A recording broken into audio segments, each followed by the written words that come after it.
Can you hear me now? Yes. All right.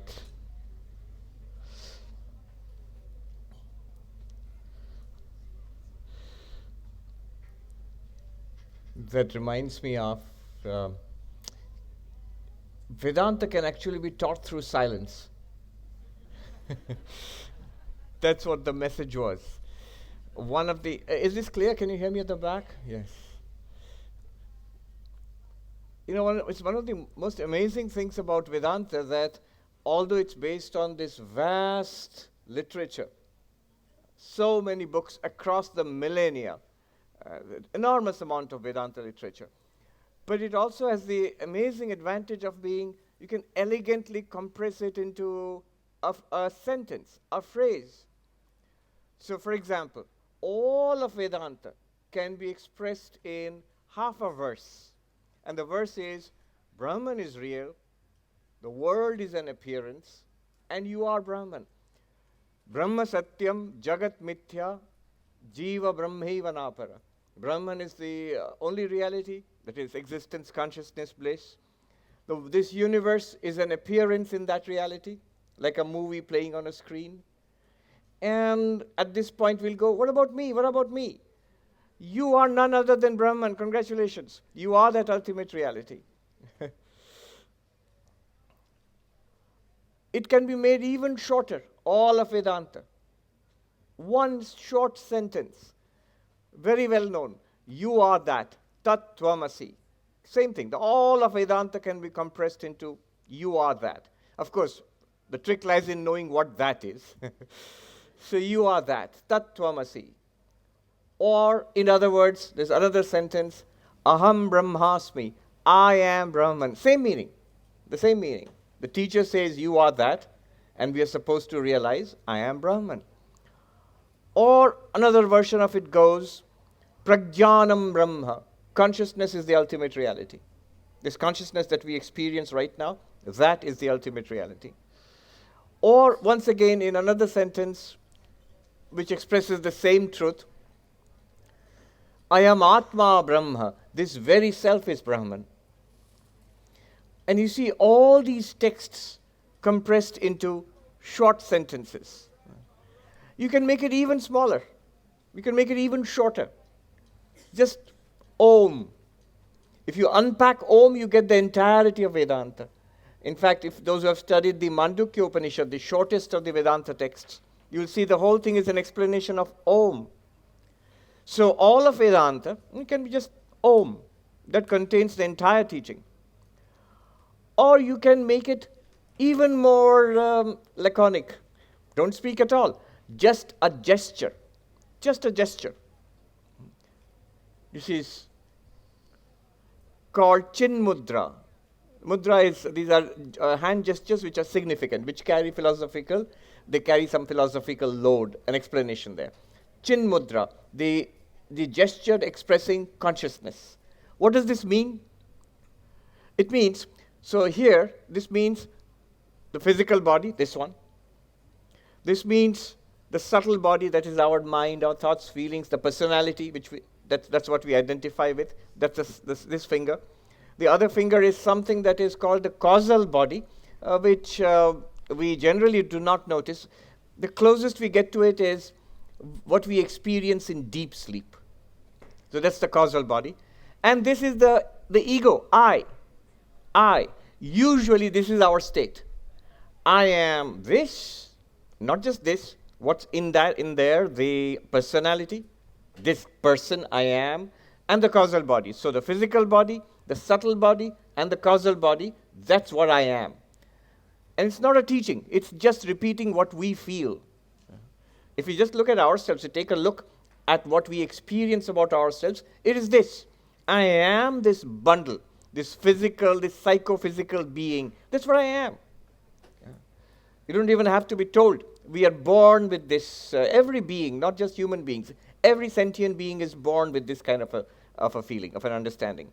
So I am this. And what does Vedanta teach us? Vedanta has not yet started. What Vedanta teaches us is, you are not the physical body, you are not the subtle body, you are not the causal body, And it becomes obvious, which we will see today and tomorrow and day after, that I am consciousness. And so this is the teaching. This is the meaning of this. You're not the physical body, not the subtle body, not the causal body, but you are consciousness, awareness. So all of the teaching in just this gesture. Once you know this, you don't even have to explain it. This is called Chin Mudra, the hand gesture expressing pure consciousness. And this is what you are or I am. You can make it even shorter. Just silence. But of course, it's a pregnant silence. It's not a silence of, what's going on here? No, not in that sense. It's a silence of being immersed in Vedanta and then seeing that to which the silence is appearing, that which illumines the silence. The Buddhists have a wonderful analogy of, they call it the luminosity of the void. I think it's a beautiful expression, the luminosity of the void. Silence expresses that. Anyway, all that is a commentary on the silence of the microphone, which we just we haven't started yet. Let me start with a chant. Om asato ma sadgamaya tamaso ma jyotirgamaya mrityurma amritam gamaya. Om shanti shanti shanti. Om, lead us from the unreal to the real. Lead us from darkness unto light. Lead us from death to immortality. Om, peace, peace, peace. Let us start with Om. We will chant Om for just a minute, but chant it at your own pace. So don't try to follow me. We'll have a rolling Om going. Begin at your own pace, end at your own, and then start again, just for a minute. So we settle down and get centered.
It's wonderful to be back here again. I'm very grateful to Shonali and Ram and their wonderful team for putting this together for us every year. And this year, and what a wonderful day, especially in England. So you treasure and cherish the sunlight and this wonderful day. What is Vedanta? One way of answering this is to answer it textually. And the answer is easy. Vedanta is the Upanishads. The texts called the Upanishads, that is Vedanta. That's in fact a technically correct answer. If you ask a classically trained Pandit, a Sanskrit scholar in India, what is Vedanta? He'll tell you it's the Upanishads. So these are texts which are a part of the Vedas, which are the collection of the most fundamental religious texts of the Hindus, going back thousands of years into the immemorial past. The Upanishads, I'm quoting a philosopher, Evan Thompson. He says the Upanishads are so significant in the history of human thought that our history should be dated not as AD and BC, but as before Upanishads and after the Upanishads. They're so significant. It's not a practical suggestion because the Upanishads don't have a single date. They're spread over centuries. And they are dated back thousands and thousands of years ago. So these Upanishads are Vedanta. In fact, when as monastic novices, we used to memorize the definition of Vedanta. What is Vedanta? The Sanskrit definition is Vedanta Nama Upanishad Pramanam. The source of spiritual knowledge called Upanishads is Vedanta. And on these Upanishads, there are many, many, many Upanishads. One great master, Adi Shankaracharya, he selected 10, arguably 11 of the Upanishads to write his masterful commentaries, maybe about 1400 years ago. So that forms the basis of Vedanta, the school of Vedanta, which we are going to talk about, non-dual Vedanta, Advaita Vedanta. So, but other than these Upanishads, the 10 he selected, there are many more. The 10 he selected are, there's a nice verse. Isha kena kata prashna mundamandukya titirihi aitareyam cha chandogyam brihad aranyakam tatha. These are names of 10 Upanishads. Isha Upanishad, Kena Upanishad, and so on. 10 Upanishads, which nowadays we call them the major Upanishads. For a traditional scholar, there is no major or minor Upanishad, but because Shankaracharya selected these 10 to write his commentaries, we call them the major Upanishads, these 10 Upanishads, Isha, Kena Upanishad, Mundaka, Mandukya, and so on. There is a story that Hanuman asks Ramachandra, how do I get enlightenment and liberation? And Ramachandra replies, just read the Mandukya Upanishad. That's enough. Mandukyam ekamevalam mumukshunam vimuktaye. The Mandukya Upanishad by itself is sufficient for liberating those who want liberation. There's a lot of catches in there, fine print, those who want. And a lot is packed into what is wanting liberation. And you're lucky. This Mandukya Upanishad is the shortest of all the Upanishads, just 12 mantras. Suppose you don't get liberated by the Mandukya Upanishad, then Ramachandra proceeds to give Hanuman a list of 108 Upanishads. So you immediately redouble back to the Mandukya Upanishad and no, this is okay for me. Then the Upanishads were followed by other texts, the Brahma Sutras, which are a monk recently translated. He called the Brahma Sutras the Sutras of God, the God Sutras. 555 cryptic statements composed by the sage Vyasa, where he reflects philosophically upon the contents of the Upanishads. The Upanishads are a diverse bunch of texts. To make sense of them philosophically, so the Brahma Sutras are there. And then there is the other text, which is the most famous text. If there's one text which represents Vedanta, one text which represents the Upanishads, one text which represents all of Hinduism to the world and to Hindus themselves, and that is the Bhagavad Gita. And that's a text of Vedanta. So these three are the fundamental texts of Vedanta. The Upanishads fundamentally and based upon the Upanishads. The Brahma Sutras and the Bhagavad Gita actually flow from the Upanishads. These three are called the triple foundation or Prasthanatraya. Those who study Vedanta, you have to at some point come across these three. But after that, there is a vast, vast literature based on the Upanishads, the Brahma Sutras, the Gita. Great masters came and wrote commentaries in Sanskrit, commentaries on these texts, and these gave rise to different schools of Vedanta. There are these vast rivers of Vedanta which flow through the temporal flow of Hinduism, the history of Hinduism. There are schools, the Advaita Vedanta school, which we are concerned with today. But there are also other schools, the Vishishta Advaita, Dvaita Advaita, Dvaita school, and Shuddha Advaita. What do they mean? If I translate them into English, you will see one is the Advaita can be translated as the non-dual school of Vedanta. Vishishta Advaita as the qualified non-dual school of Vedanta. Dvaita is the dualistic school of Vedanta. Shuddha Advaita is the pure non-dual school of Vedanta, which if you go into it will become pure dualism. Anyway, the pure non-dual school of Vedanta. Dvaita Advaita is the dual and non-dual school of... By now you're beginning to see a theme emerging.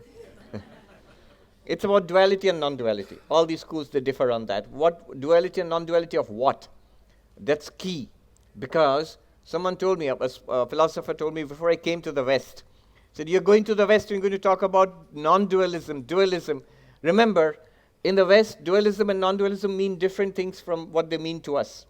Generally, dualism would mean the dualism of good and evil. But in Vedanta, that's not what dualism or non-dualism means. It means, how many realities are there? Is there one ultimate reality? In that case, you would call it non-dualism. Why not monism? Well, because this world, which appears with tremendous diversity, this very world will be recognized, will be realized as that one non-dual reality. So, as that one reality. One reality, but appearing to be diverse. How do you express that? Non-dual. Looks dual. It is actually non-dual. So that's one way of looking at it. Those who say, no, there are multiple realities. There is the reality of God and the world and all of us. That's a dualistic way of looking. Multiple realities. Two and more. Two in the sense, the ultimate reality, God, and something else apart from it. Others are sort of in between. Yeah, it is two, but it's also one. How? Well, like the body, for example. The body is one. It's one body. But definitely there are different parts. The hands are different from the feet, and the feet are different from the tummy. Tummy is different from the head. So all of these, but yet they are part of one body. So is the universe one organic reality, one divine reality, but with different parts. So one reality with internal differentiation. That is called the qualified non-dualistic school. Anyway, this is sort of a quick snapshot of what the diversity in Vedanta looks like. We are concerned with the non-dual school of Vedanta. Why? And it's my tradition, that's why. But that's also Ram's tradition and the tradition of many of the teachers, and most importantly, the tradition of the teacher who inspired all of this. Swami Dayananda Saraswati, he was a great contemporary master of the non-dual school of Vedanta. The non-dual school of Vedanta, one primary figure, of course, is Adi Shankaracharya, and we are all in his tradition.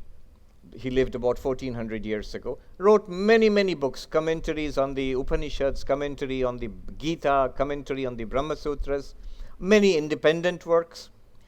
And after him, there is a whole series of post-Shankara works on non-dual Vedanta. But quite apart from Shankara and the Shankarite school of non-dual Vedanta, there are other non-dual Vedanta texts, very famously the Yoga Vashishta, which is an ancient text very popular in non-dual Vedanta. Also texts like this one, which we are going to concentrate upon. We haven't started, as you have noticed. The Ashtavakra Gita, this one. This one is unique. It is hundreds of verses which just tells you one thing. There are no arguments here. Non-dual Vedanta is very rational, very logical. It's full of reasoning. You won't find reasoning arguments here. There are wonderful stories in the Upanishads. You won't find any stories here. There's wonderful poetic language in the Upanishads, in Shankara's commentaries, graceful Sanskrit. The language here is Sanskrit, but very simple. No attempts at flourish, nothing. Just very simple. But what's special about this? It just tells you one truth, the final conclusion, the ultimate conclusion of Advaita Vedanta. Again and again and again, throughout the book, every verse contains the whole of Vedanta. It's an extraordinary text. Someone called it a grand monotony. In Vedanta, there are three things that you do. One is Shravana, which is just listening. It means studying Vedanta, basically. But listening, yes. The teacher teaches and the student listens. Then there is Mananam, which means reasoning about it. Thinking it through. What did I hear? What does it mean? Do I get it? What are my questions? What are my objections? So reasoning it through, arguing it through. And then Nididhyasana, which means meditation, non-dual meditation. Some texts, the Upanishads, the original texts are meant for listening. Of course, they have reasoning and meditation there too, but primarily that's what we should start with, the Upanishads. There are some texts which are full of logic, subtle reasoning. There is Advaita Siddhi, Khandana Khandakadya, Chitsuki, many books like that. Someone called them brain fryers. They fry your brain. And then there are, you might call this text a meditation text. Once you've got Vedanta, you've heard enough, you've been in the tradition, you have reasoned, you have argued, but now you fall silent. Silent not because we don't know or we are not interested, silent not because we don't get it. No, we are interested. We know now. We get it now. But now we want the truth. We want to be immersed in the truth, and thus we fall silent. And then this book starts. One of the translators of this book, Byram, he says in his in the introduction to his translation, The Heart of Awareness. I love that translation. It's not a literal translation, but it is, he's got the spirit of the Ashtavakra. And he says, so Ashtavakra is the name of the sage who wrote this, who composed this. He says, Byram says, when all the philosophers, all the prophets, all the sages have fallen silent, have had their say, the religions of the world, the philosophies of the world have had their say, and they have fallen silent, Ashtavakra begins. He says the words are so luminous, it is as if they appear from a region of endless light. They appear on the page, it's like the ink on the pages appears and disappears immediately back into the light from which it came. How beautifully, I'm quoting him, Byram. No attempt at philosophizing, no attempt at logical argumentation, but just an elegant, minimalistic presentation of the ultimate truth. That you are that limitless awareness again and again and again. So, we shall bathe in that light of Ashtavakra today, tomorrow, and day after. Here we are going to speak about ultimate things, the things of the end. There's nothing after this. There's only realization, liberation, freedom. This is the last thing that the world, that civilization, that humanity, that wisdom, philosophy, spirituality, that the universe can give us. This is a book for the end of the drama of life. Not one life.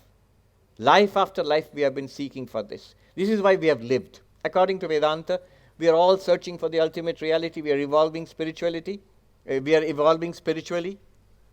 And this is the end. Once you walk through this gate, there's no coming back. No backseas, as they say in America. No backseas. Once you see what Ashtavakra is trying to show us, there is no unseeing it. So, we consider in Vedanta that it's a sign of great good karma, ancient karma fructifying in the present, that we are able to come to this truth. So, in traditional schools in Vedanta in the Himalayas, those who come and listen, they are called dharmatma, the blessed souls who have done a lot of good dharma in past lives. And it brings about the maturity, the desire, and the occasion to listen.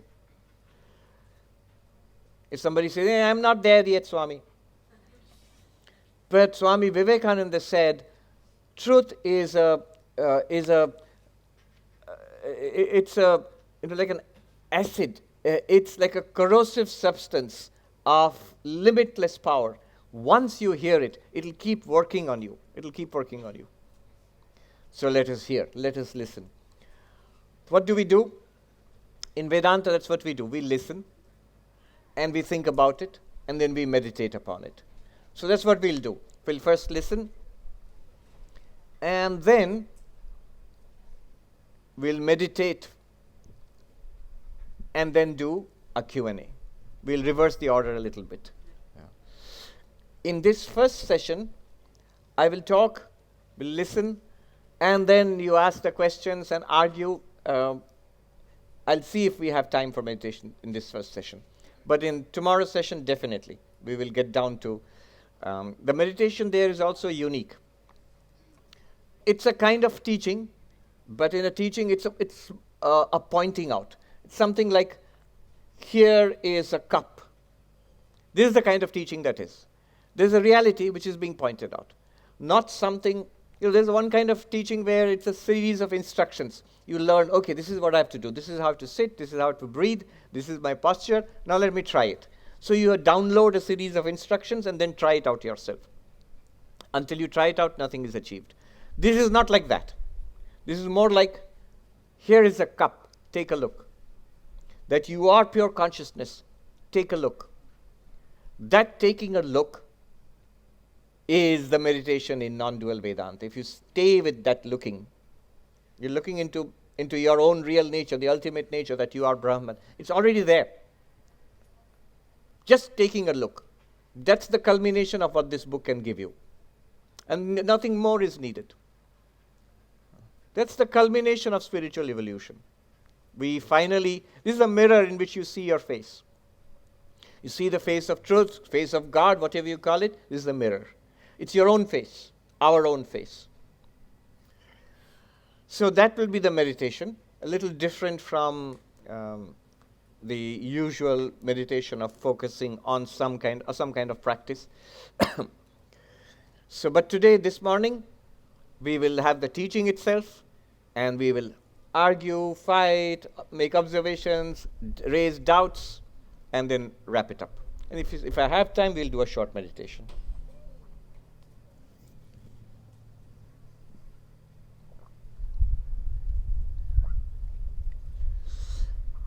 All right. The beauty of this book is you can pick and choose verses anywhere, and it'll just tell you the same thing. Some of you I can see you have this edition. This is the translation by Swami Nitya Swarupanandaji. He was a monk of our order. I never saw him before my time. So he translated this book. It's a wonderful translation. It's precise. It's a good translation. It's a good balance between precision and readability. Sometimes when you literally translate from Sanskrit, it becomes dry. That's why I like Byram's translation, which catches the spirit of the teaching itself. But this is also precise. It gives you the word-by-word meaning and a good readable translation.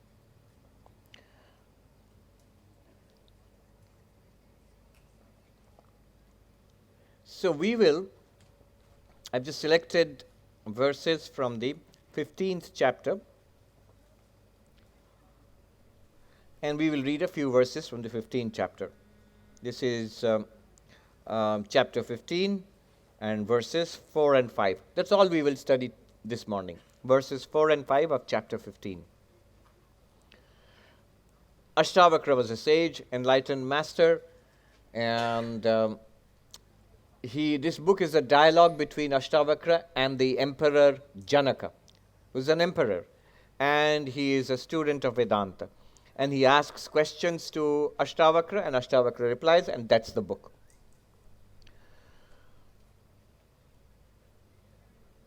In this chapter, you have the essential teachings once again. Why I have chosen this chapter is a very senior monk of our order, Swami Nishrayashanji. Apparently, he was a very wonderful Vedanta teacher, again, long before my time. I found in a notes of a class he gave that go to the 15th chapter of the Ashtavakra Gita. There you go to you start from verse 4 and read to the end of the chapter, which is verse 20. And there you find the entire teaching, a beautifully developed sequence of teachings of Advaita Vedanta. So I have read this again and again, but when I read his instructions, I went back to it and I found this is a particularly beautiful sequence. So sometimes I select this sequence. We'll do verses 4 and 5 today, verses 6 and 7 tomorrow, and day after tomorrow we'll do the rest. We'll just read through the rest. It'll just be poetic reading, because you'll know what he's talking about. It'll flow easily. All right. Another reason I've chosen this text, it's my favorite Vedanta text. Of all the Advaita Vedanta texts, in one sense it's a final book. In another sense, it's the first book. Many people have come to Advaita Vedanta through this text. Without any understanding of Advaita Vedanta, without going through the Upanishads and the commentaries and stuff like that, you just read in translation, not even knowing Sanskrit. Just read a translation of the Ashtavakra Gita. And the translations are pretty good because the original Sanskrit is pretty simple. So you read a translation, and there's something which is so compelling about this text that it really pulls you. It really holds your attention. I have a feeling it talks to us at the deepest level, our innermost reality. Something responds to it from within us. That's why it accounts for the enormous fascination that this text has. There are, just to complete it, there are other texts like it. Ramana Maharshi liked a text called the Ribhu Gita, which is a text like this. There's another text, the Avadhuta Gita, which is also a text like this. But among them, Ashtavakra sort of it shines spectacularly.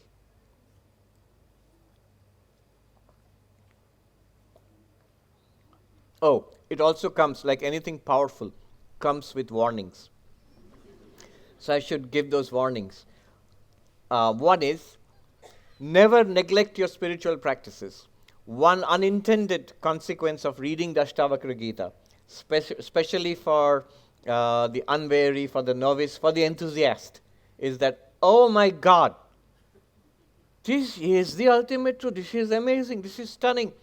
Why was I meditating? Why was I doing yoga? Why was I worshipping God or doing these rituals or this practice or that practice? Stop it all. This is it. I am that. Done. You're asking for trouble. Never abandon meditation. Never abandon, if you are devotionally inclined, worshipful, never abandon that. We will immediately sink back into nonsense if we let go of the structure of our spiritual practices. Ashtavakra doesn't disturb any of that. Another warning, a superiority complex. Now I know. You don't. You're all in kindergarten. I am in the PhD level of spirituality. Never ever do that. All paths, Sri Ramakrishna would never tire of teaching. All paths lead to the same goal. The most ancient truth, even older than Ashtavakra, ancient truth in the Rig Veda, the truth is one, the wise speak of it differently. Ekam sat vipra vahudha vadanti. So the intellect immediately, the ego catches hold of Ashtavakra and makes it into a weapon to prove its own superiority. Nothing could be further from the truth. If there's one thing that Ashtavakra tells us, is that we are all one reality. We are that. Whether you follow Ashtavakra or not, whether you follow Vedanta or not, whether you follow Hinduism or not, if you're an atheist, you don't follow any path, if you're not at all interested in spirituality, in the World Yoga Festival, you're still that ultimate reality, which Ashtavakra tells you about. So, no occasion for superiority. No occasion for arguing. I remember reading what a Buddhist master said, Tibetan Buddhist master. It really it's a good thing to remember along with Ashtavakra. It goes very well with Ashtavakra. He says, it is true that what you see in life outside, let's put it this way, in London, and you see what you see in the World Yoga Festival, it is true that they are the same. They are the same. What you find in a retreat and what you find in the middle of a busy city, it's exactly the same spiritual reality. He's expressing the Buddhist Nagarjuna, the master Nagarjuna, who said, samsara and nirvana are exactly the same, which is a very shocking teaching for a Buddhist. Because for a Buddhist, the journey is from samsara to nirvana. And here Nagarjuna says they're exactly the same, which means both are appearances of an underlying reality. Having said that, the Buddhist master said, never miss an opportunity for a retreat. So, yes. So whenever the World Yoga Festival is there, you come. Yes, it's the same Brahman, it's the same absolute reality. But still, never miss the opportunity for a retreat. Then the master goes on to say, it is true, what is there with eyes closed is also there with eyes open. The same reality. But never miss your meditation practice, eyes closed meditation. It is true, you and your guru are the same reality, but never forget to show respect to your guru. Like this, multiple warnings. And you'll see why when we go into this. This can be devastating for religion, philosophy, for our common sense view of life. Okay. Enough advertisement. We still haven't started.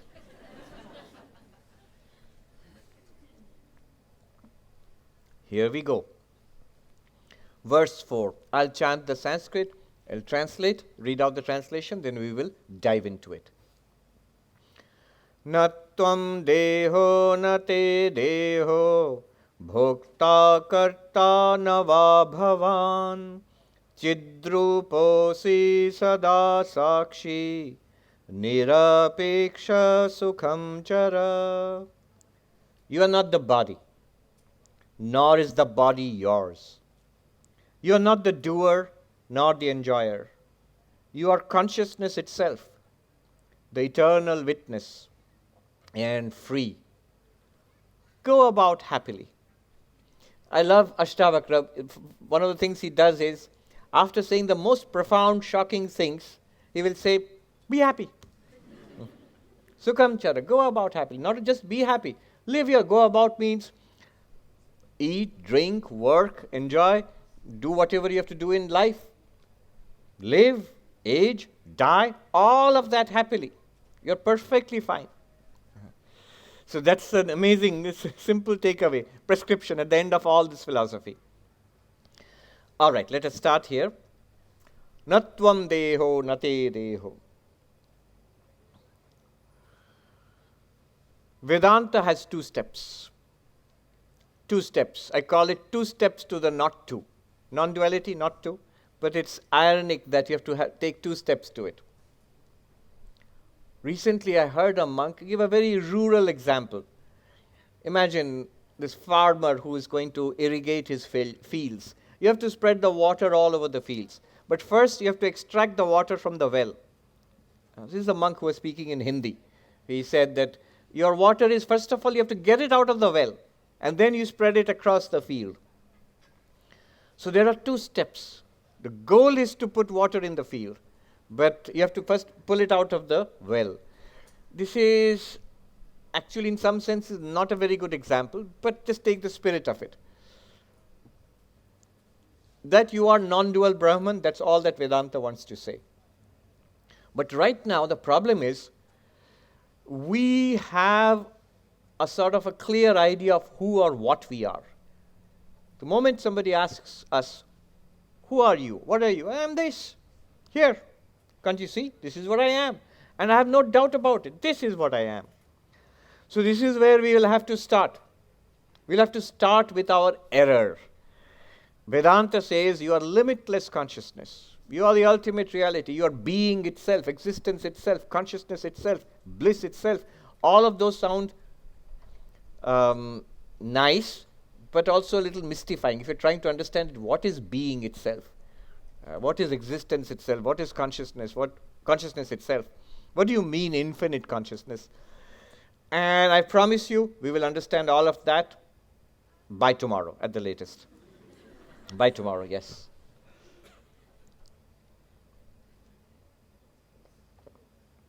But first, let's look at what we already think of ourselves. As what? What do we know about ourselves? What do we, without question, think of ourselves as? The problem is, Vedanta says we are making a very serious mistake in thinking of ourselves as we do, as these bodies and minds, as these persons. You see, the problem is all our efforts, whether in the world, earning money, relationships, raising a family, or being spiritual, meditating, praying, whatever we do, secular or spiritual, if it's true that all of it is based on a serious error, we are just prolonging our suffering. And Vedanta goes to the very root of that error. First, find out what you are. What exactly are you? I often say, who am I? But who am I, you might say, who am I? Immediately evokes an answer like, oh, I am a monk. Oh, I am a musician. Oh, I am this person or that person. What am I as a person? That's usually the answer to who am I. What Vedanta inquires about is not so much as who am I, as what am I? And our immediate answer is this body. Literally. We may do a lot of philosophy, but we think, feel, and behave like the body. And that's where Vedanta, in one sense, Vedanta is very simple. In another sense, it's a little difficult because it attacks our most precious assumption about ourselves. Our pre-critical, unexamined assumption about ourselves, that we are the body.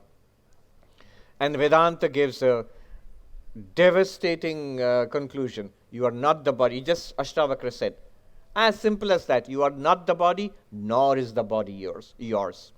We shall try to understand this. How we shall try to understand it? We shall not only try to understand it, we shall try to see this for ourselves. See it like what? Like this. This is a cup. So see this for ourselves. How will we do that? I'll give a series of Vedantic arguments.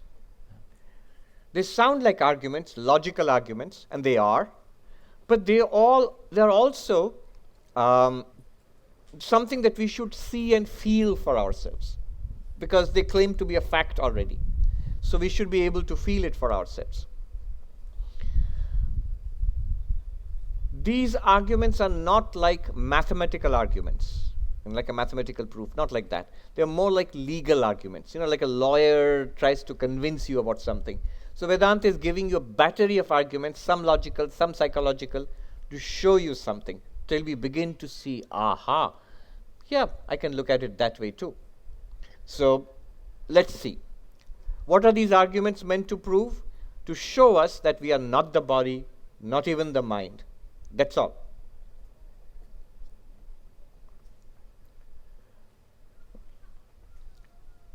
First argument. Consider the body. All right, how do you deal with these arguments? You ask yourself 3 questions. What did he say? That's number 1. That's vital. Unless you listen to what was said, nothing can proceed. What did you say? What did the teacher say? Second, do I get it? The logic of it. And the arguments are very simple. They're nothing very complicated. Third, take a look. Is it true? Is it true? It's like when I said, here's a cup. Take a look, here's a cup. What did he say? He said, look, here's a cup. That's 1. Number 2, do I get it? Yes, he's saying there's a cup in his hand. Take a look at a cup. Number 3, is it true? Let me see. Yeah, it's true. There's a cup. These arguments are like that. What did he say? Do I get it? And is it true? First argument. Changing and unchanging. So Vedanta says, notice that this body, which we are sure that I am this body, it changes. It has been changing since the birth. It was born, and it was a baby's body, and a child's body, and a teenager, and a young person, and a middle-aged person. Now this old, aged body. It has changed so much. The shape and the size and the characteristics of the body, they have changed so much over the years. And this, a senior person told me that she was walking past our shop front window, and she's actually a nun. She said, just recently I was walking past a shop front window, and I looked in and immediately I thought, who's that old lady? And then I realized, oh, it's been 50 years since I've become a nun. It just feels like yesterday. And what a tremendous change in the body. As the body ages, it goes through many changes. Traditionally in Sanskrit, they talk about 6 modifications. In Sanskrit, Shadvikara, 6 modifications. You are born and you come to existence. So birth, and then being born, coming into existence as a being in this world. That's the second. Third, the growth. Fourth, the maturation. Fifth, the inevitable downward spiral. Yeah. Those who are of a certain age, it suddenly strikes you around 40. Oh! It was always in front of me. I didn't realize this is what's going to happen to me. It doesn't get better, it gets worse. Yeah. For what? I mean, you can still be very fine, and that's what all the wellness here is about. But notice, all that the wellness that here we can do across the multiple practices is something that the body did for itself when you were teenagers or in the early 20s. You didn't need any of it. You used and abused the body endlessly, and the body was up and ready the next morning fine. And now you can still have some of that, but it takes a lot of care. So the inevitable degeneration, decay, falling apart, and then death. The 6-fold. Jayate, asti, born, comes into being. Then vardhate, development. Viparinamate, maturation. Apakshiyate, deterioration. Nashyati, death. 6-fold changes. And yet I feel I am the one who was that young person. And now I am that old person in the shop front window. I am the same one. And not just an intuitive feeling. It's also common sense. It's also law. The law considers you the same person. Your school certificate and your university certificate, the one they refer to, that body has changed tremendously. But it refers to you, the person who's constant. So by law, by common sense, by our own intuitive feeling, I am, even without referring to pure consciousness or Atman or Brahman, nothing like that. I am the same person, but the body has changed tremendously. Say, okay, got it. Move on. What's the point here? The point here is the changing and the unchanging cannot literally be the same entity. It's illogical to say that that which changes a lot and that which does not seem to change, the two are literally the same thing. That's utterly illogical. You cannot affirm 2 contradictory characteristics of the same entity. You can say the cup is tall and it is black in color. That's perfectly all right. But you cannot say the cup is tall and it's short. That makes no sense whatsoever. 2 contradictory qualities cannot be affirmed of the same entity at the same time. So you cannot say I, whatever I am changing and unchanging. You can say, but I am changing as the body and as whatever else I am unchanging. True, in that case you are not the body. The body which is changing all the time and I who am unchanging, whatever I am, I cannot literally be the body. Because I cannot literally be at the same time changing and unchanging. So the body which is changing and I, the self, unchanging, cannot be the same thing, literally. That's one argument. In Sanskrit, this is called savikara nirvikara. Savikara with change, nirvikara without change. That's one argument. And apply it. What did he say? Do I get the line of reasoning? And is it a fact? All right. Moving on. Another argument. More subtle this time. What we see, the one which sees and that which is seen, they cannot be the same thing.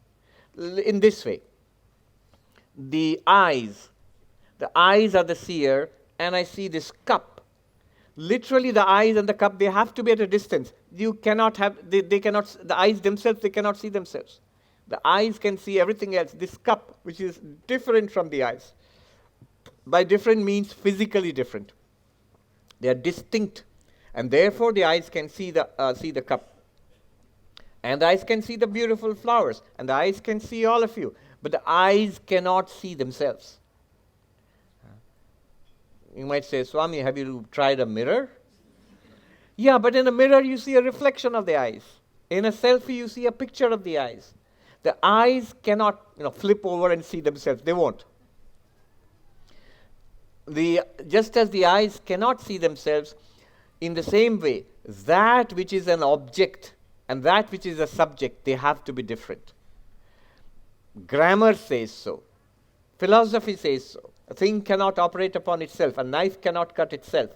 So the seer and the seen, the subject and the object, the knower and the known, they have to be distinct entities. You say, okay, I'll grant you that. So, now bring your attention to the body.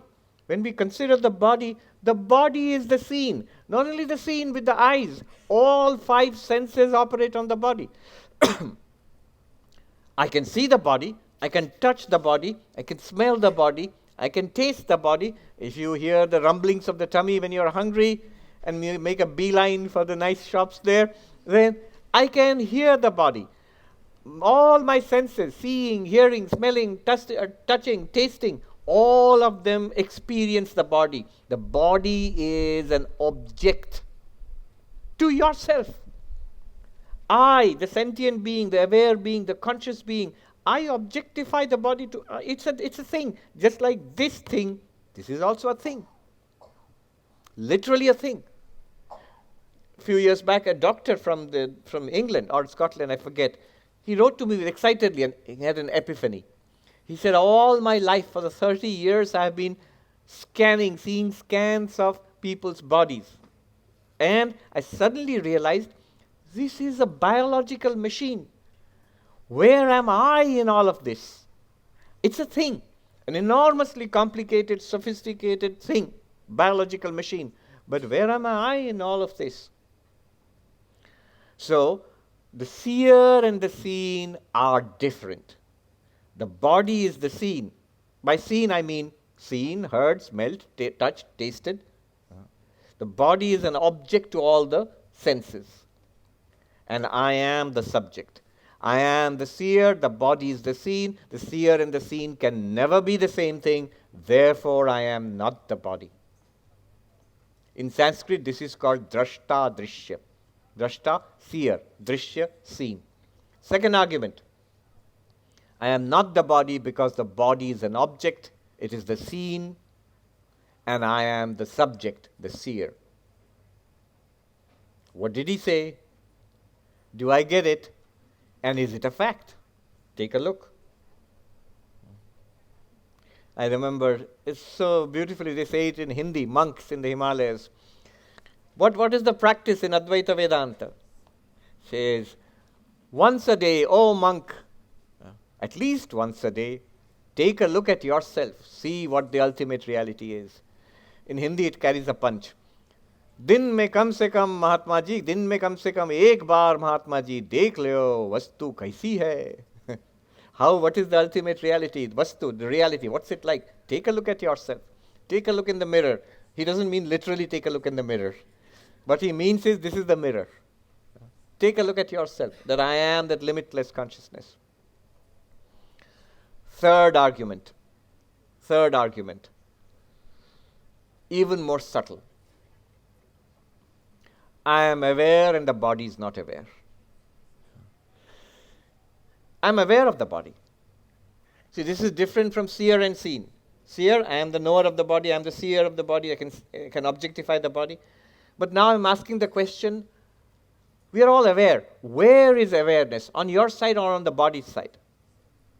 We generally make a bundle of body and awareness. Here I am, this bundle of body and sensations and thoughts and awareness. Yep, I grant you that, O Ashtavakra.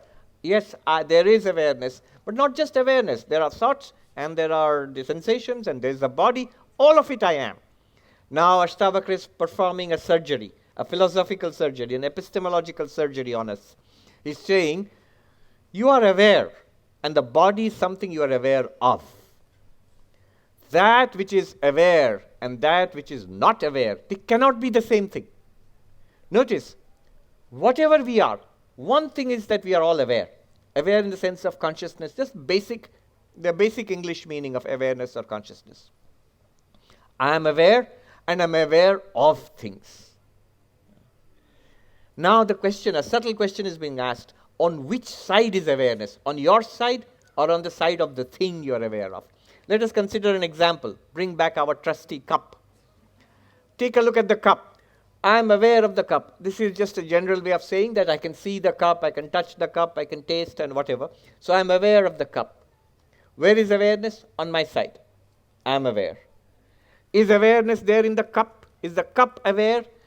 You might say, how do you know it's not aware? I don't know. But what does my experience tell me? My experience tells me the cup is in my awareness. I have no sense of the cup being aware. In fact, we have no idea of what would it even mean for the cup to be aware. So awareness is on my side, and I am aware of the cup. I am aware of myself. I am aware of other things. And to the best of my knowledge, best of my awareness, the cup is not aware. It's not aware of itself. It's not aware of me. It's not aware of anything else. I am aware. The cup is not aware. Therefore, I and the cup cannot be the same thing. But he says, Swami, I never think of myself as a cup. But we do. The body. I am aware of the body. And I am aware of myself. And I am aware of so many other things. As far as I can see, the body, make it even more precise, the hand. Is the hand aware? Is it aware of me? No sign of that. I am aware of it. It's not saying that, hey, Sarvapriyananda. No, there's no sense of that being aware. And is it aware of itself? Is it aware of the other hand? No, no such sense at all. So I am aware, the hand is not aware, and it follows the rest of the body is just like the hand. It is not aware of itself, it's not aware of me, it's not aware of anything else. I and the body cannot be the same thing, aware and not aware. At this point, someone might ask a question. The people around me, they're all aware, right? Maybe the hand is not aware, but the people around me are all aware. I'm aware of them and they're aware of me. Yes, but you are never aware of their awareness. You are aware of the body. You are aware of their speech. You are aware of their behavior. If you are a telepath, you will be aware of their thoughts, but you'll never be aware of their awareness. It's a very subtle point to make, but let us think about it. What would it even mean to be aware of somebody else's awareness? It would just be your own awareness in that case. So, I am aware and the body is not aware, therefore I am not the body. In Sanskrit, this is called Chetana Jada. Aware, sentient, insentient. Let's put it that way. Sentient, insentient. In Vedanta, this is a good thing to take away from Vedanta. One important principle. Whatever you are aware of is insentient. In Sanskrit, Jada, not aware. It's an object. This is the definition of an object in Vedanta. Anything that you are aware of, you can be aware of, becomes an object to you. So yes, the bodies of other people are objects. Their behavior is an object. Their words are objects. In fact, if you are telepathic, even their thoughts would be objects. But the awareness, that person, the awareness, the sentiency there, that's never an object. Literally, in our own experience. When you say don't treat other people as objects, then the only thing that is not an object in the other person is the awareness there, the consciousness there. And that shows that the Advaitic idea of the person, the essential nature of the person as pure awareness or consciousness is literally true. So aware and not aware. Therefore, you are not the body. You are aware of the body. We are aware of the body. The body is not aware of us. I am not the body. Because I am aware and the body is not aware. I cannot both be aware and not aware at the same time. I'm using awareness and consciousness indistinguishably, interchangeably. Are you ready for the fourth argument? Can we do some more arguments? There are many, many, many. But we generally get the trend of what is being said. I am not the body. Although the body is there. We're not denying that we are the body is there. The body is there. Like an instrument, like a vehicle. In fact, the Upanishad thinks of the body as a chariot. The Katha Upanishad talks of the body as the chariot. The body is the chariot, the senses are the horses pulling the chariot along, and the mind is the reins by which we control the horses. And wait for it, you are not the driver, you are not the chauffeur. You're the big person, You have a chauffeur. You are just the passenger. So the driver is the intellect, the decision maker. Even that's not you. And you are the awareness. You are the passenger in this body. It's an example. With like all examples, it has a limitation. But the example of the chariot, which you find in one of the Upanishads, Katha Upanishad. So the body, the senses, the mind, and the intellect. This thinking being there, that also is not you. They are all part of the chariot or the driver of the chariot. But you are the passenger. It's an Uber. You don't remember calling for it, but it's come and you are taking a ride in it. It's not you. It's going to drop you off at some point. So, especially nowadays, you see these, I've never ridden in one myself, these Waymo taxis, the Google self-driven cars. Yeah, there you see the chariot analogy playing out very well. The only sentient being in that car is you.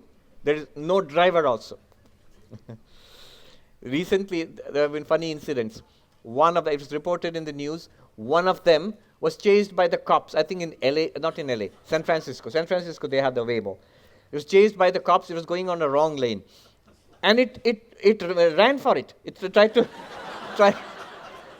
tried to escape, and then the cops finally, they flagged it down. It stopped. Then the policeman went there. But then what do you do next? There's nobody there.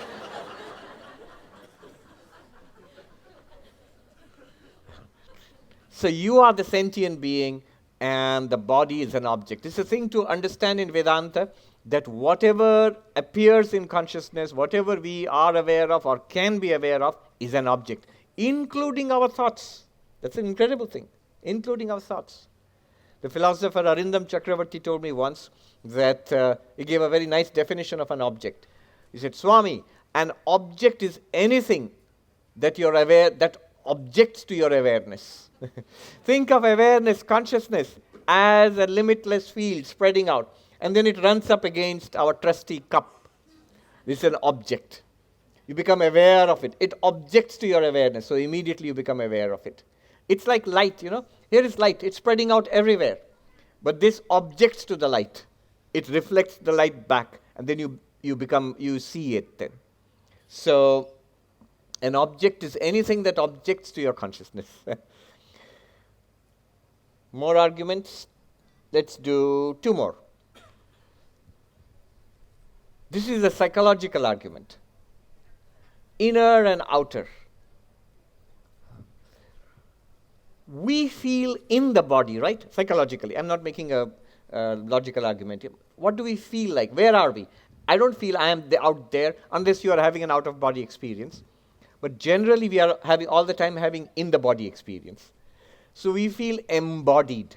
We feel I am here. I don't know where I am. Am I all of this? Am I none of this? But I definitely feel in here. So the body feels outer to me. I feel inner to it. The inner and the outer cannot literally be the same thing. I am wearing a vest inside and I am wearing a shirt on the outside. Then the outside and the inside cannot literally be the same thing. So I, the inner self, and the body is like an outer covering. That's what it feels like, because I feel inner. I am the inner being, I am the embodied being. If you are embodied, you cannot literally be the body. So inner and outer. The body is the outer, I am the inner being. I cannot literally be the body. What's the argument? Inner and outer. In Sanskrit, pratyak means inwards, parak means outwards. A psychological argument. It doesn't make much logical sense, but that's what it feels like. Psychologically, it's much more convincing. That which feels inwards and that which is outwards cannot literally be the same psychologically. One final argument. By this time, I think we have all caught the trend of it. Yeah, I know I'm not the body. Can you move on, please? Yeah, they're going to do a thorough job of it. Last argument, I promise you. But simple, this is logical and elegant. Logical and psychological. A very elegant and simple argument. One and many. How many are you? What do you mean? I am one. I am one being. Even somebody who has a multiple personality disorder, they're only one personality at a time. So, I am one being.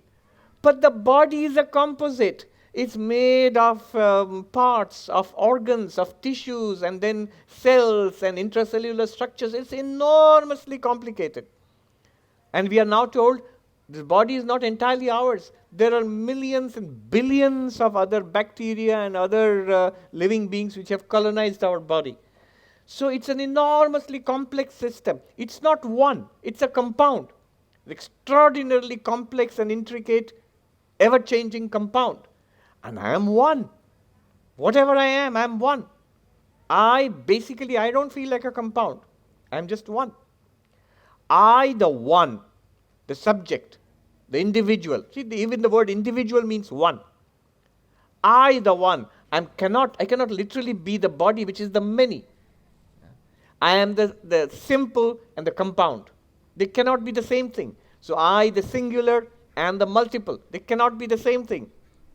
Ekam anekam in Sanskrit. One and many. The body is a compound. It is intricate. It is it's a complex of many parts.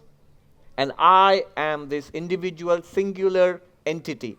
We cannot be the same. See, these are arguments which are just sort of in front of our nose, or rather behind our nose.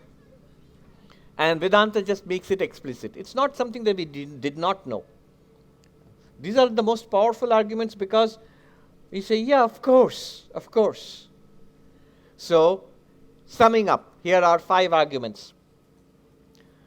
I am not the body. The body is ever changing. I am the unchanging, intuitively.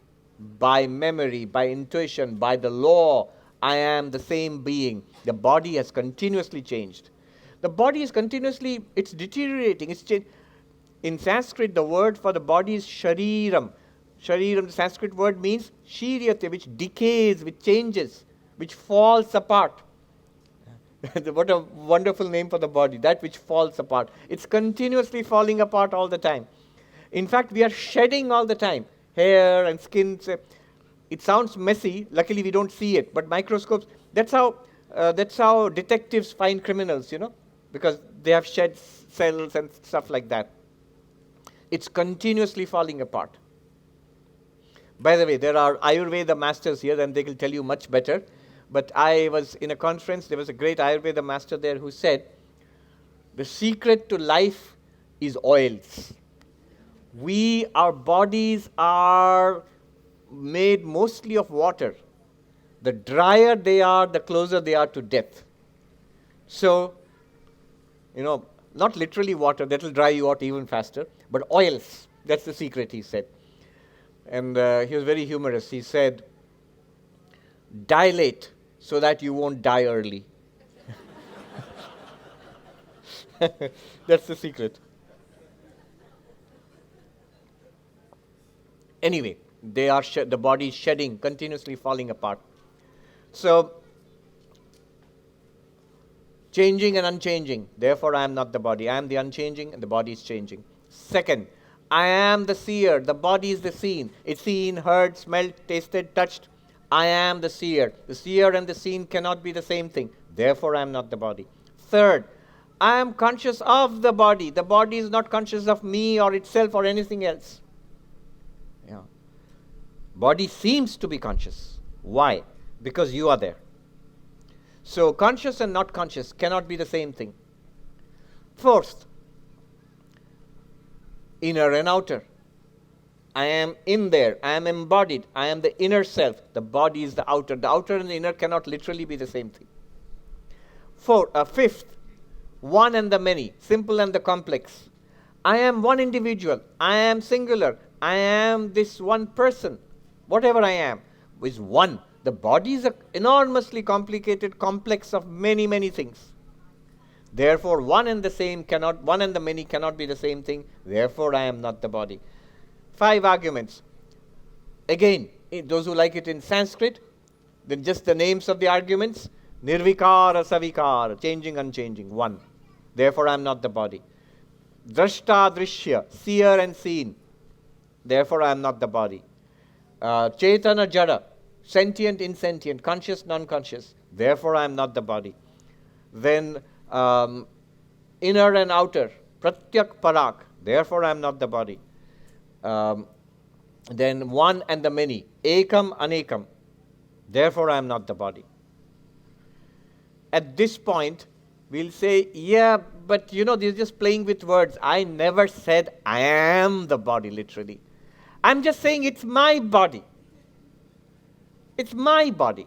That's what I'm saying. I'm shifting it a little bit. Yeah, I realize you're just tripping me up on words. I never said I am the skin or I am the bones, but it is mine. This is my body. That's what I meant. And Ashtavakra says, Nate deho, it's not your body. It's my body. Ashtavakra says, no, it is not. I remember one monk explaining this. He says, is it your body? Yes, it's my body. Do you have the papers for it? Yeah, just imagine the police pull you up, the cops pull you up and say, license and registration. You said, no, not for the car, for your body. The body, the Upanishad says, is a chariot. Do you have the license and registration for it? Do you have the ownership papers for it? So no, I have a birth certificate, but that's the birth of the body. Who tells you, the sentient being, that it's your body?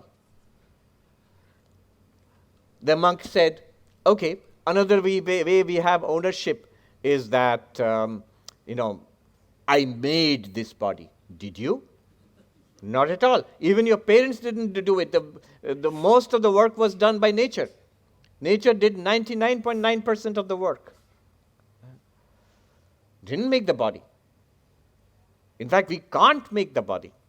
There's this old joke about the scientist who goes to the priest and says, well, Father, now we can prove that, God may have made life, but we can make life in the laboratory.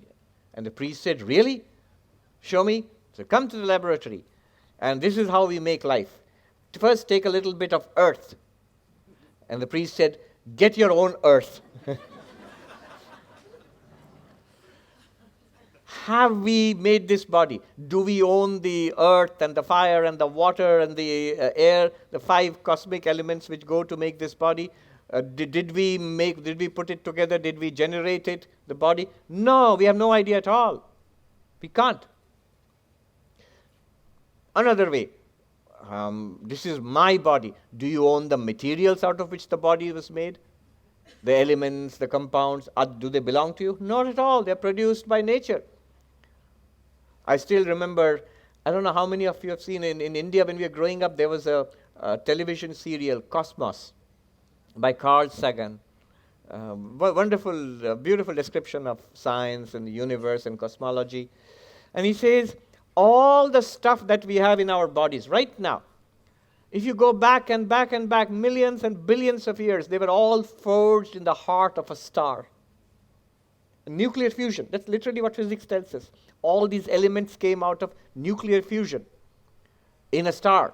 I still remember, I was a little kid. It was so thrilling to hear that. And Carl Sagan says, we are all star stuff journeying through the universe. We think we are born of this earth. This earth, all of it is star stuff.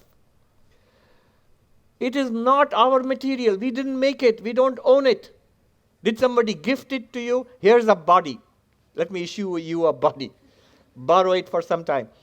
We have no such memory at all. The body is not ours. It's a chariot and Uber provided by nature. Literally so. It's not ours. So all of this which I said, Ashtavakra puts it together in half a sentence. Natvam deho nate deho. Deha means body. You are not the body is not yours. We are not the body is not ours. It's a great, great, great freedom. It's a great freedom. Imagine our body obsession.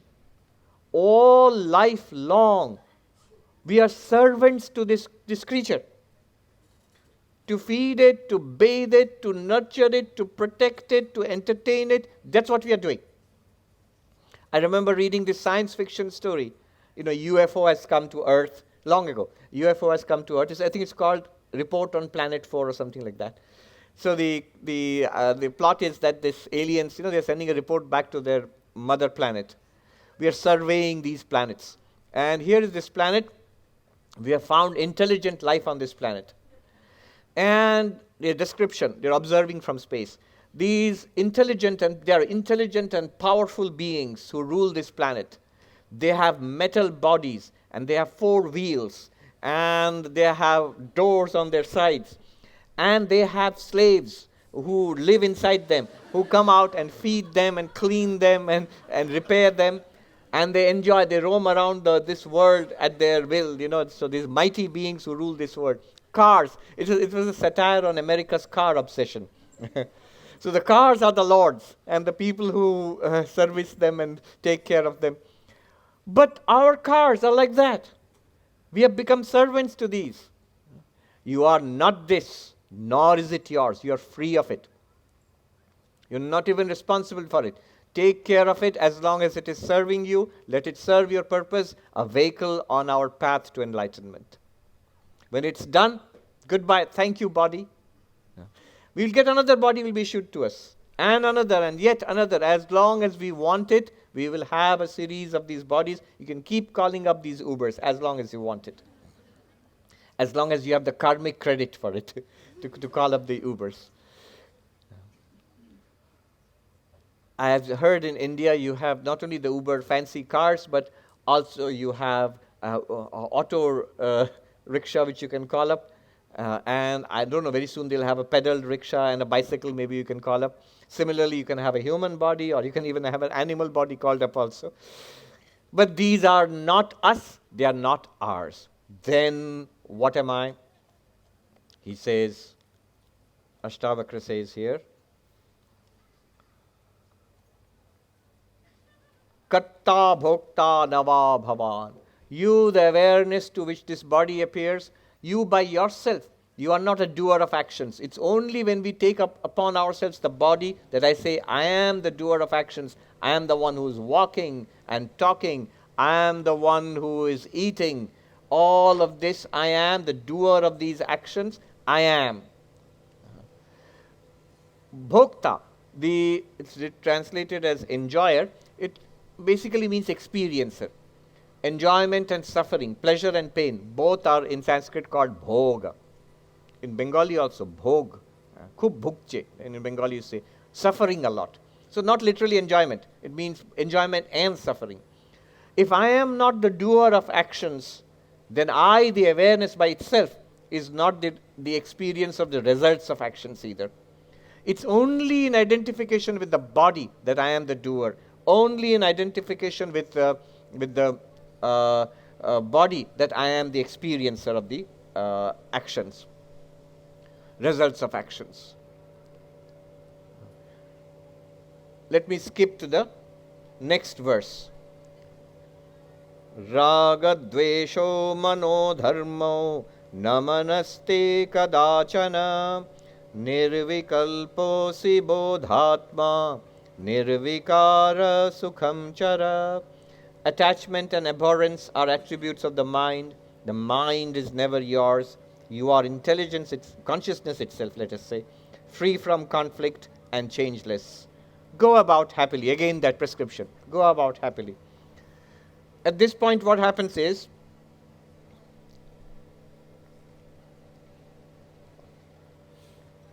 we say, yeah, look, I never said, I meant that I am the body or the body is mine. What I really meant was, I am the mind. And this is what most grown-up sensitive, thinking people think of ourselves. I am the mind. I am the person. I am a person. I am an embodied mind. I think, I feel, I remember, I understand, I desire.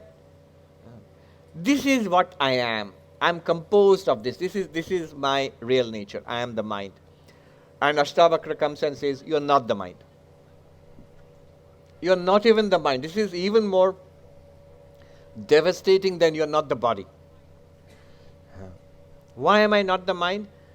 The arguments now will be the same arguments. Let's rehearse them, but now apply it to the mind. What is the mind? Let's first locate the mind.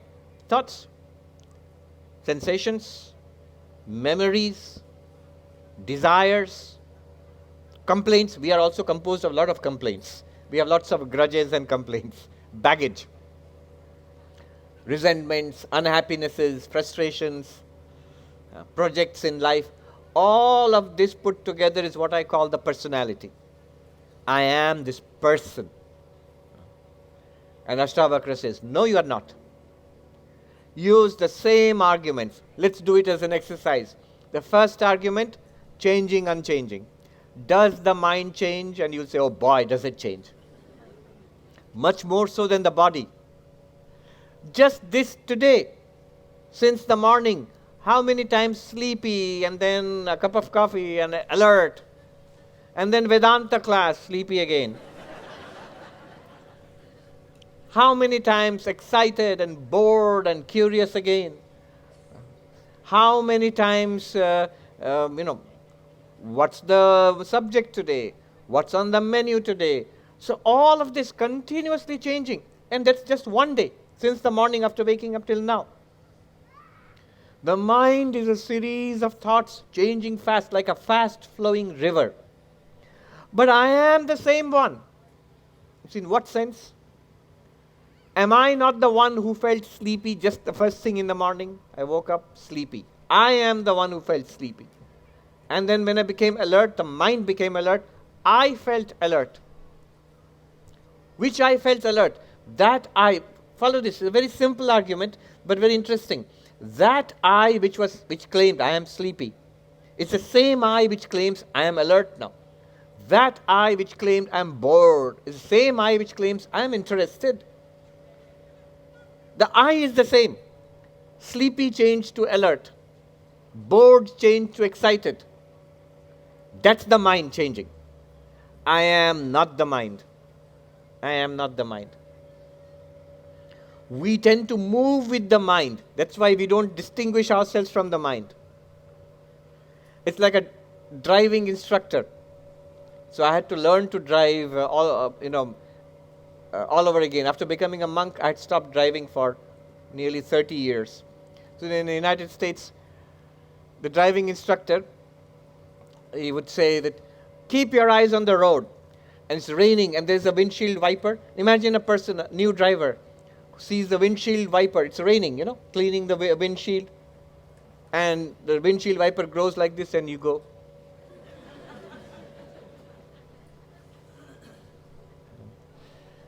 And the instructor tells you, keep your eyes on the road, don't follow that. Oh, okay. The windshield wiper, the mind is just like that. We follow the mind along with the mind. You are not the mind. Let the mind go this way and that way. You are not the mind. Mind sleepy, mind awake. Mind bored, mind excited. I am not sleepy. I am not awake. I am the awareness which saw the sleepy mind. I am the awareness which sees the awake mind. Bored mind. Excited mind. You are not the mind. Mind is changing. You are unchanging. Even more subtle and exciting and interesting. The mind is the scene. You are the seer. Notice inside. Think a thought. Any thought. See how naughty the mind is. When you ask the mind to think a thought, no thought. You tell the mind, calm, meditate, all sorts of thoughts. Hey mind, quick, the Swami wants me to think a thought. Come on, don't let me down. Think a thought. The mind is...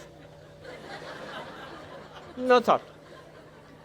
All right, I'll suggest ABCD. Think a thought, ABCD. Yeah, that's easy enough, ABCD. Now, I am the seer of the ABCD.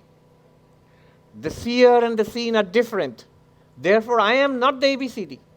The ABCD in the mind, I am not the ABCD. I am the one who sees, quote unquote, sees. Seeing the contents of our mind. That's the meaning of the word introspection.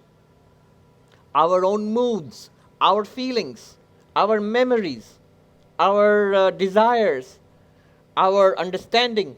All of these can be seen, quote unquote, seen. Therefore, you are the seer of the mind. You are not the mind. The seer and the seen cannot be the same thing. Third argument. Do you remember? Conscious, not conscious. And this is most stunning. This is not, I repeat, not understood by modern philosophy of mind, modern consciousness studies, modern psychology. The distinction between awareness and mind.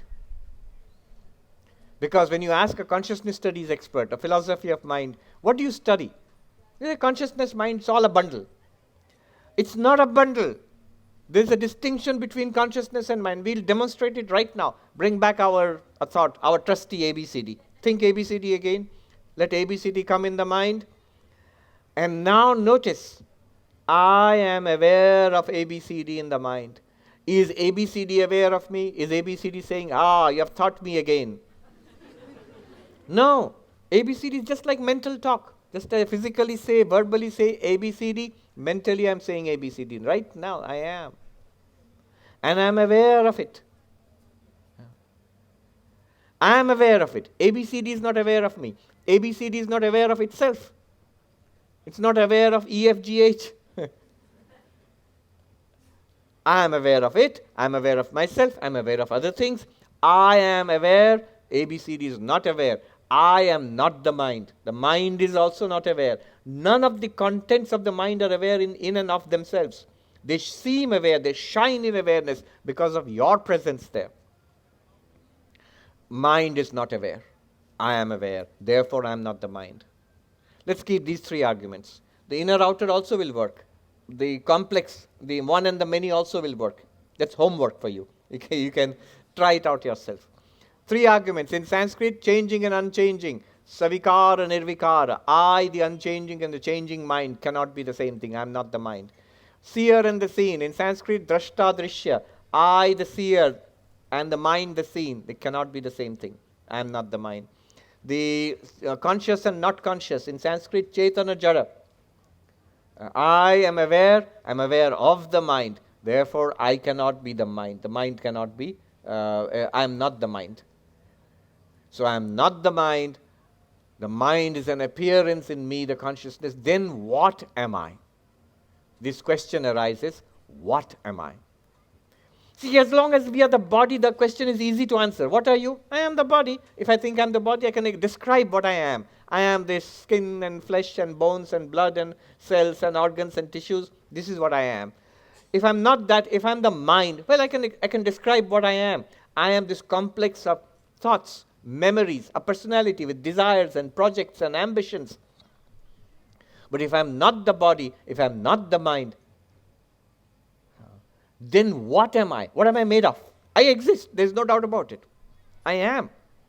My own existence cannot be doubted. Even if I'm not the body, not the mind, that was Descartes' great description, the discovery. René Descartes across the channel. I discovered. Those who are from Europe, they know, but those from England, they don't know. I was in Belgium, and we went to the seashore, and I said, the English Channel. And this Belgian gentleman was walking with me. He said, no, just the channel.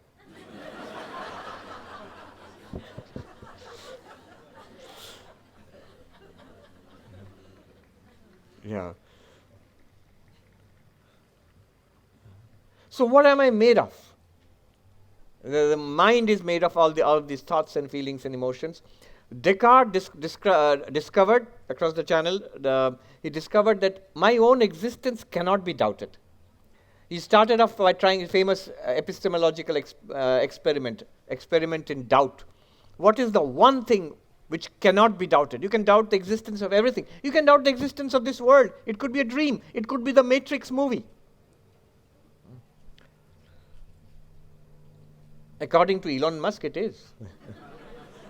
he approved of a paper by a philosopher, Nick Bostrom, who's done some interesting work in AI.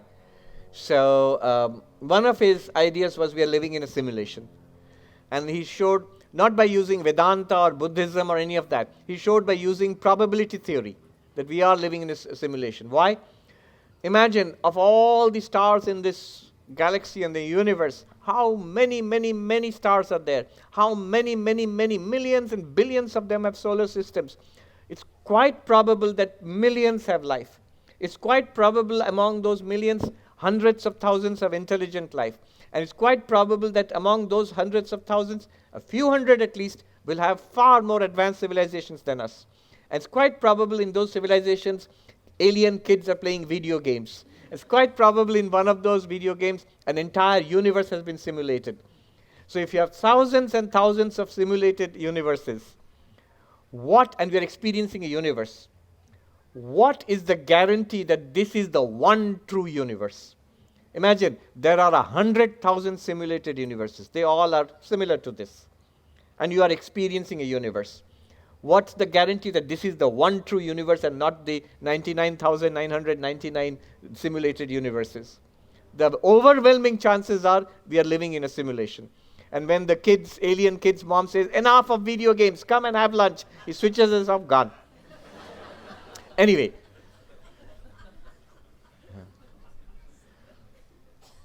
So one thing, you can doubt the universe, but Descartes found you cannot doubt. He didn't talk about video games and all in 300 years ago, more than 300 years ago. He talked about a malign demon, something which is projecting these thoughts into our mind.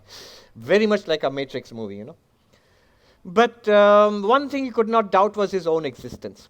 Even to doubt one's own existence, one proves oneself. I am the doubter. Whether do I exist? I am the one who thought that thought. The very thinking of thoughts, any thought, proves my own existence. I think, therefore I exist. So every thought proves my own existence. But what is this existence? If I'm not the body, till now it was very clear. I exist, sure. What are you? This. But now it's not sure anymore. 5 arguments. I am not this. I am not even the mind. Then what am I? One thing is sure, as Descartes has shown and Vedanta before him, I exist. So my own existence is sure. That's one. Second thing is sure, that I am aware.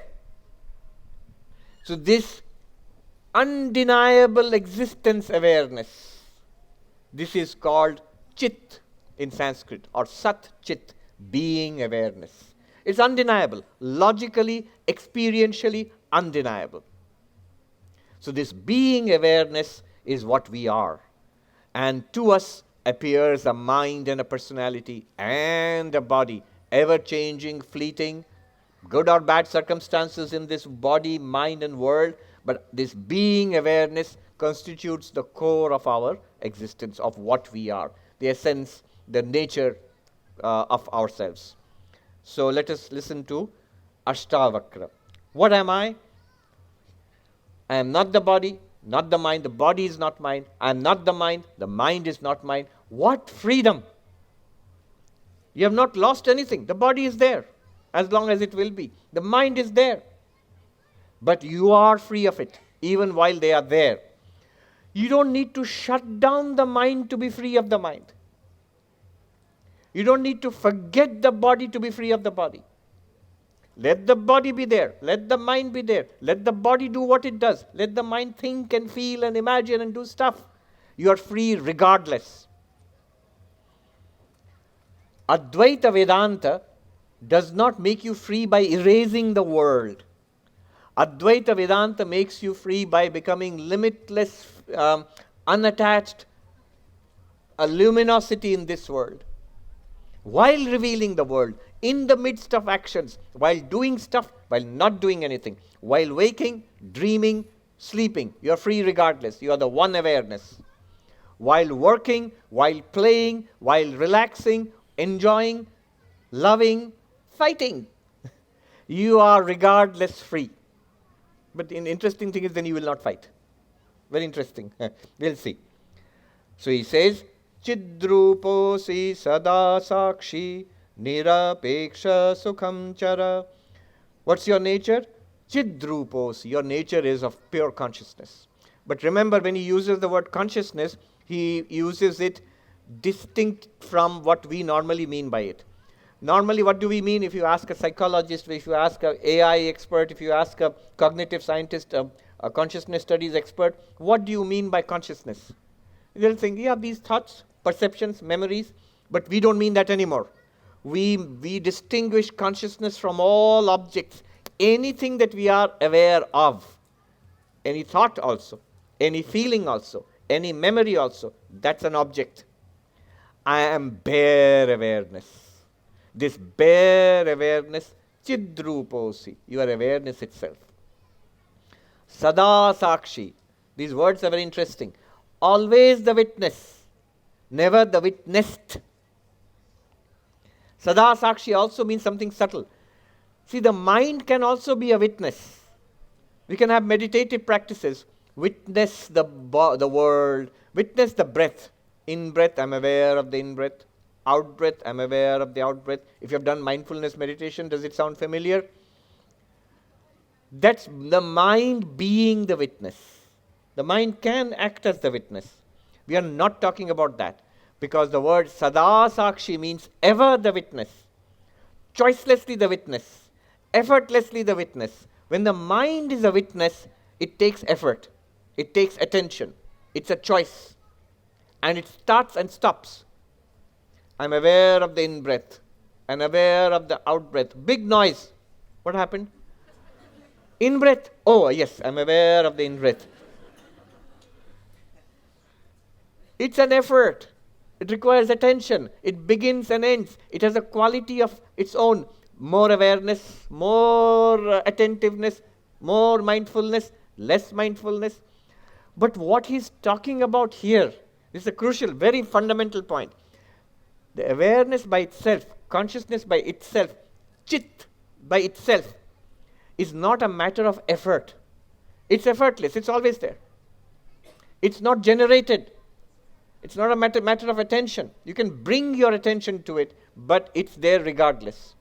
It's that which makes all life possible. All the good and the bad, all the enjoyment and the suffering, all our waking, dreaming and sleeping. Indeed, our lives are all made possible by this consciousness. This is the ever the witness, never the witnessed. Choicelessly the witness, effortlessly the witness, instantaneously the witness. Different from the mind being the witness. That's why he has added that sada, ever. What are you? He goes on. Nirvikalposi bodhatma. He gives you a beautiful name. Bodhatma. The consciousness self. The awareness self. Bodh has another name for, in Sanskrit there are multiple names for this. They were busy with this for thousands of years, so they generated many terms for it. Chit, chiti, samvit, bodha, chaitanya, multiple words. Bodhatma. Atma, self. What did we think so far? Body Atma. Mind Atma. Says, no, not body, not mind. Then what am I? What is the Atma? What is the self? Bodhatma. Awareness, bare awareness itself. Nirvikalposi. Without alternation, without change. See, the mind also feels conscious, but the mind is continuously changing, what is called in Sanskrit vikalpa. But you are nirvikalpa. I think that's quite enough. Yeah, I went on for far longer than I thought I would. Let us stop here. Maybe just for the sake of completion, take a few questions. Yes, the gentleman there. There's a microphone. Hold it right. Thank you very much, Swamiji, for covering these important topics today. Tell us your name and ask the question. Michael. Yes, Michael. And what has been concerning me, Swamiji, is how does the Atma, the Bodhatma, does it give instructions to the mind? Does it direct the mind? Does it even communicate with the mind? Is it simply observing and passive? witness to the continuity of our lives. So the inner self, the Bodhatma, the awareness self, which we are, that's Ashtavakra's contention. How does it communicate with the mind? How does it direct the mind? Clearly we know the mind directs the body to some extent. But how does pure consciousness direct the mind? What does it do? How does it interact? This is a question with great depth. Notice, why I'm saying it's with great depth, notice, right now we are not at non-duality. Right now we have a refined form of duality. Earlier it was a duality of separation of, I am this body, mind, and everything else is the other. Now what we have done is effectively othered the body, mind also. I am awareness, the body and the mind, they're there, but they are not me. That's not non-duality. That's still very sharply duality. Consciousness and the other. Subject and object. Awareness and that which we are aware of. Now, what he is asking, what Michael is asking is, what is the relationship between the two? Especially at the most crucial point where consciousness meets mind. So how does consciousness relate to the mind? A variation of that is the question you asked, how does it control the mind? But then you're asking, what exactly is the relationship of consciousness to the mind? Controlling the mind is a further question, downstream of that. I'm not going to answer it now. I'm going to answer it tomorrow. See, there's an enormous amount of philosophy to be done here. What is the relationship between subject and object? What is the relationship between consciousness and matter? Between consciousness and mind? This is the question which is being asked. And I will not leave you in any tension, in any expectancy of really what is the relationship between consciousness and mind. Can I wait till tomorrow? No, according to Advaita Vedanta, what we call world, body, mind, all of them are nothing but consciousness. There is only one reality. And magically, extraordinarily, it is consciousness appearing to itself as an object. What object? Mind, body, world. All of that is ultimately one non-dual consciousness. That's where we are going. But the first step was separation. Why did we do this separation? Go back to where we started. Drawing the water out of the well. Now you're going to spread it all over the world. But first you must extract the water from the well. The water of consciousness is stuck in the well of the body. What we did just now, for nearly 2 hours, we drew water out of the well. We separated consciousness from body-mind. We realized that our real nature is not body, not mind, but consciousness. Now immediately the question arises, this consciousness, how does it relate to the mind and further down to the body? The answer will be that, well, the body and the consciousness and the mind are not ultimately two distinct entities. What we will see, I'll just give the brief answer and leave it there. What we will see is that consciousness itself manifests as mind and body. And therefore, what consciousness does for the mind is it gives it existence, one. It gives it light or awareness, illumination. And mind is just a network of thoughts, of names and forms imposed on consciousness, within consciousness. I'll leave it at that. Thank you, sir. Yeah. Could you come up here? Then we'll have a microphone coming up to you. Yes, please come up here to the right. Come up to the front. We have 2 persons, and then we will stop. Tell us your names and ask the question. Thank you. Anshuman, Swamiji. Maybe this is just a continuation of the same question, but and maybe I'm mixing up 2 philosophical schools. Shiva and Shakti, Yeah. and Brahman. What is the reason why there would be this explosion of evolution of matter coming into being from pure consciousness. And if that does it, you took the example of the cup and us seeing it, the awareness of the consciousness. Surely if the cup is also made of that consciousness, we are taking it, and probably you were saying that it does not have, the cup does not have awareness.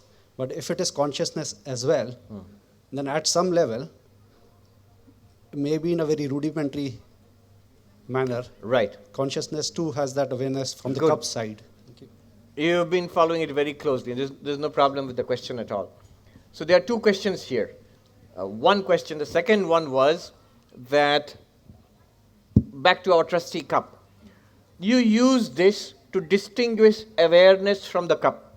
I'm aware of the cup is different from awareness. Similarly, I'm aware of the body, so the body is different from awareness. I'm aware of the mind, so the mind is different from awareness. Because that which you are aware of and the one which is aware, the two cannot be literally the same.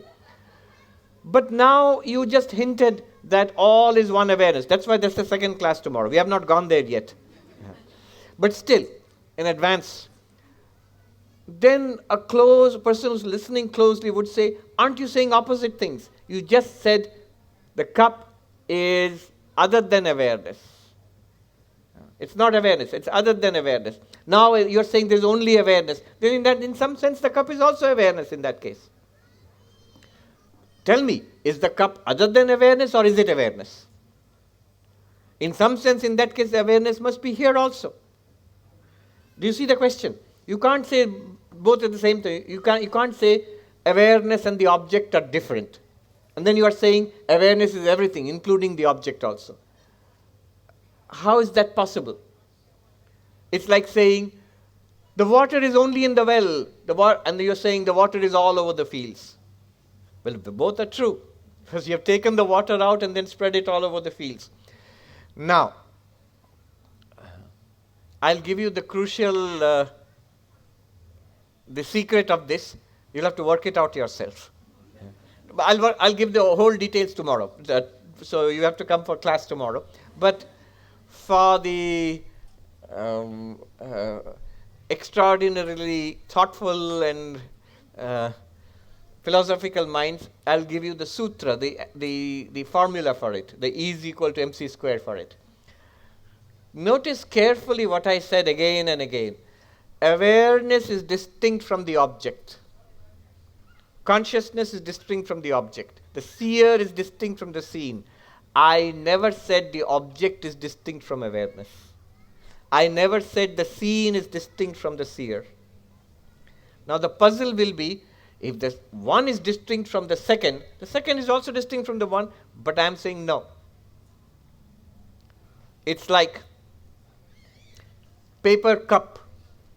The paper is distinct from the cup. In what sense? It was paper earlier, and it's in the form of a cup now. If you crush it and throw it into recycling, it will be paper again, it won't be a cup anymore. So the paper exists regardless of the cup. But is the cup distinct from the paper? Does the cup exist as something other than the paper? Suppose I take the paper away from it. Will the cup exist? A shadowy cup floating in the air? The cat smile, the Cheshire cat smile without the cat? No. The cup has no existence apart from the paper. And the answer tomorrow, we'll see that tomorrow. The answer will be, we will investigate and find that the so-called object has no existence apart from the awareness or consciousness, which illumines that object. It'll be like paper cup. Then object is object to consciousness, in consciousness, and nothing but consciousness. 3 stages. An object to consciousness. Paper cup appears to you. Now Vedanta, tomorrow we are going to see, not appears to you, it appears in you, the awareness. And further, it is nothing but you, the awareness. All right, that's what we'll see tomorrow. See, these are questions, they're good questions because, in one sense, they're not really about what we discussed right now. That's a sign of, hopefully, success of the class. So what you discussed in mind-numbingly in detail, It's absolutely clear, but now these issues are rising. Very good. This is all tomorrow's issues. The first question he asked, where is he? There. The first question you asked was, two questions. This was the second one. First question you asked was about Shiva, Shakti and all. Why does consciousness appear as all of this?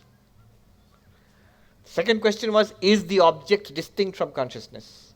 And I answered no. Though consciousness is distinct from the object. The first question was, why at all do these objects appear? If I am consciousness, and that's the ultimate reality, I'm aware of the cup. But why cup? Oh cup, why did you appear? Why did you're saying I appeared as the cup. Why? Why did the one become the many, to put it in philosophical terms? There are many answers. I can give you half a dozen answers right now. See which one fits the size, which one you like. One answer, let's start off theologically. One answer, it is, Vedanta says this, it's for the spiritual evolution of our spiritual evolution. That's why Brahman appears as the universe. That's why consciousness appears as this universe, body, mind, lifetimes, experience after experience, this cosmic drama. Through this, we are evolving. Good answer. But you can still push the boundaries and ask, but why did we at all get into this mess in the first place? Why do we need to evolve? Somerset Maugham, the great English novelist, who loved Vedanta, by the way. He was very well read in Vedanta. He wrote The Razor's Edge, Larry's Journey to, and he met one of my predecessors. Somerset Maugham met Swami Gyaneshwarananda, who was the Swami in charge of the Vedanta Society in Chicago. He met Ramana Maharshi in India, Somerset Maugham. So he read Vedanta. He said, Brahman appears as the universe. And he says, all things considered, one wishes Brahman would have left well enough alone. So much trouble. And then you have to come to Vedanta classes and listen to hours and hours of arcane arguments. Why? Why did Brahman do this to us? Or we did it to ourselves? If you push further, one answer, another answer, a little higher order answer would be the Leela answer. This is the Leela, the divine play of Brahman. So, how does that answer anything? When you say play, then the why doesn't, you can't ask why anymore. In a play, there's no why. If you ask a child who's playing and having fun out there, why are you doing it? At most, a child would say, it's fun. But why are you having fun? Why do you want fun? There's no answer to that. We are designed to have fun. That's our ananda nature, our bliss nature. So Brahman is having fun. Now somebody might ask at this point, it might be fun for Brahman. It's horrible for us. Sri Ramakrishna gave this answer to a gentleman in Calcutta who asked the same question.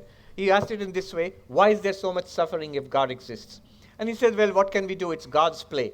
Then the gentleman was very annoyed. He said, it's play for God, it's death for us. It's a very serious question.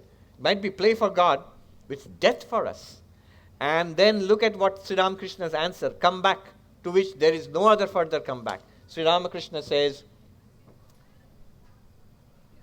but who are you? It's not that it's some other God's play. It's not that there's some Brahman which is playing with us. It is you are Brahman. It is your play.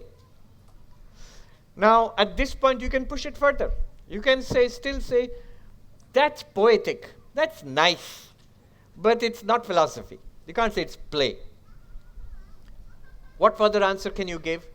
Well, the Vedantic answer, now you come to Vedanta philosophy, Advaita Vedanta, will say, well, Brahman did not become the many. Brahman did not become the universe. It's only appearing as this universe. The Maya answer. Consciousness did not become objects.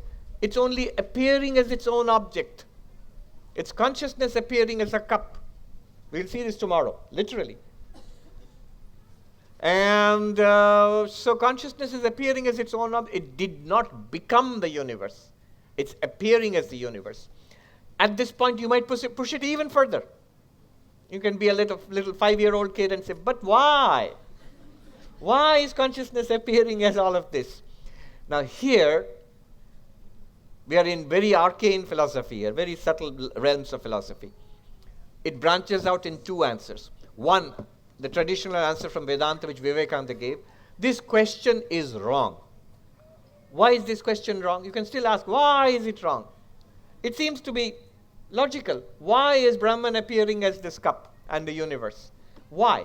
And if you say the question is wrong, why is it wrong? There's a good answer to why it is wrong. We are not trying to escape the question or trying to stop you from asking the question. We are trying to say that it cannot be formulated anymore. Why not? Notice when you ask a question, why, what sort of answer is going to satisfy you? A because answer. Why is the grass wet? Because it rained. Why did it rain? Because of the clouds. Why are there clouds? Because of evaporation. Why is there evaporation? Because of the sunlight. So on. Why? Because. Why and because. This is called causality. Cause and effect. You see an effect and ask for a cause. And if you can give the cause, you have got an answer. You say, okay, I get it. This is the answer. But Maya is causality itself. Maya is defined as space-time causality. After Maya, you can ask why, where, when. Before Maya, you cannot ask. See, even now I have to use words like before. You cannot ask where, when, why. Look at this example. Time. Suppose you ask, what was there before time? And we are almost out of time. What was there before time? The answer to the question is wrong. Before and after are time words. It's only when you accept time you will say before and after. If I ask, what's there outside space? So that's a wrong question, Swami, you will say. It's only when you accept space, then you have inside and outside. Those are space words. Similarly, when you accept causality, then there is why, because, cause and effect. Before causality, beyond causality, there is no why. So you're asking, when you ask about the cause of Maya, you're asking about the cause of causality. You're literally asking, why? There's no answer to that. There cannot be, because the question stops at that point. Really the answer is, Brahman is not causally linked to Maya. If you literally ask, see it from the other side, from Brahman's side, from the innermost, why did you appear as the universe? Brahman will say, what universe? It's like asking the rope, why did you appear as the snake? What snake? It's your problem, not mine. What universe? There's only non-dual Brahman. And the other fork of the answer is, I like this, I sort of came up with it myself, is that, see, poor Brahman can only do two things. It can appear as something or not appear as anything. And it has done both. In our waking and dreaming, the Brahman appears as all of this. In our deep sleep, Brahman appears as nothing.